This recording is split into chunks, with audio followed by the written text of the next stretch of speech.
Yes, sir. I now recognize myself for 5 minutes. The question that I'd like to ask, and let me first thank you all for being here, and I appreciate your testimony today, but goes to the heart, I think, of what has been discussed. I think Mr. Miller from North Carolina was talking about this as well.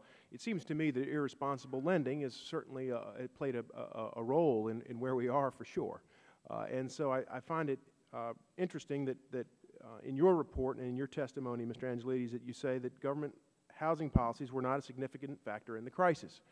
And so my question is are there any government housing policies that you think should be changed? And how do you defend that statement in light of what I think we would all agree, at least I think a significant part was caused by irresponsible lending? So I'd like to ask that question to you, and then I'd like to have a comment from Mr. Thomas. And let me my only question. Yes, let me be very specific. We looked at the affordable housing goals of HUD and believe they contributed only marginally to Fannie Mae and Freddie Mac's massive losses. We looked at the Community Reinvestment Act and found that it was not a significant factor in subprime lending, therefore the crisis.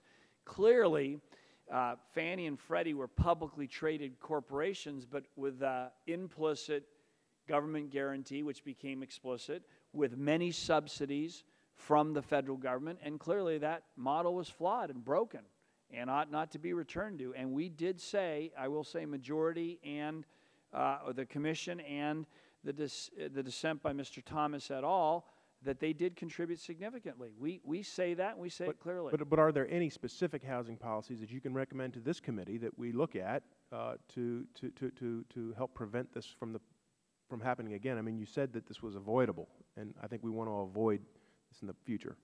Well, I think the most important, at least home ownership policies, is to make sure we're always setting reasonable mortgage lending standards, and anything that the government backs ought to be on strongly underwritten loans in terms of quality, and that was a major failure, and that we should never let that happen again. I believe Dodd-Frank helps in that regard. I'd have to give some thought. I spent a lifetime on this, but I agree with Mr. Thomas that we do have to pay attention also to rental housing as an option, so that we're not stretching to put people in home ownership who can't quite reach it by virtue of income. I think that's a very legitimate comment by Mr. Thomas. Just briefly, Mr. Thomas. Yeah, government housing policies did contribute to the problem. Government tax positions also contribute to the problem.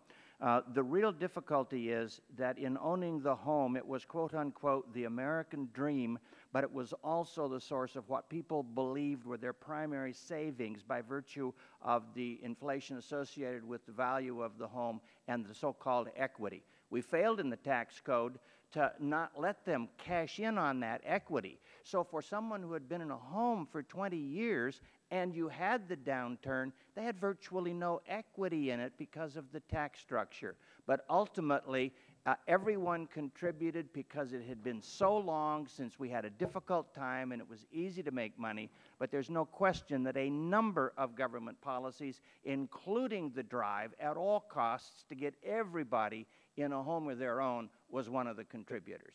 Thank you, Mr. Thomas. I'd like to yield the balance of my time to the gentleman from New York, Mr. Grimm.